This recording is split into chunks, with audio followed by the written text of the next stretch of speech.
লামিসা তো একটা সাধারণ নাগরিক, তার কোথায় সে বিচার পাবে? ওসমান হাদিবের বিচার হয় নাই, জিয়াউর রহমানের বিচার হয় নাই, খালেদা জিয়াকে এত বছর বন্দী করে রাখছে, ওইটার বিচার হয় নাই। স্বরাষ্ট্রমন্ত্রী পদত্যাগ করা উচিত। যথোপযুক্ত দৃষ্টান্তমূলক শাস্তি অন্যরা পাইতো, আজকে লামিসার এ পর্যন্ত আমাদের কেস আসতো না। কোনো মানুষ যদি সুস্থ মস্তিষ্ক থাকে সে দর্শন করে না। সমাজে অসুস্থ সমাজ আমাদের হয়ে গিয়েছে, বিকৃত মস্তিষ্ক, এবং যেভাবে হলো তার লাশটা হলো তারা সাইজ করলো, এটা কোনো সুস্থ মস্তিষ্ক মানুষ এটা করতে পারে না। এবং এটার সাথে তাদের দেখা গেছে ফ্যামিলির পাশের ফ্ল্যাটের মানুষও হলো জড়িত। এটা হলো আমাদের নৈতিকতার শিক্ষা থেকে শুরু করে যদি এটা আমরা ডেভেলপ করতে পারি, শক্তিশালী বিচার হয়, তাহলে এটা হবে। যেমন দর্শনের যেই বিচারটা, এটা নিয়ে কনক্রিট পজিশনে সরকার এখন আসে না। আমরা প্রপোজাল করেছিলাম যে 90 দিনের মধ্যে এটা দ্রুত গতিতে বিচার প্রক্রিয়া নিয়ে যেতে হবে, সরকার কিন্তু সেটা করে নাই।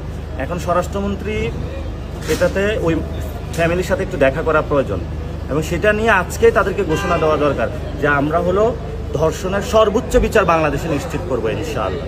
বিচার হয় না তো বাংলাদেশ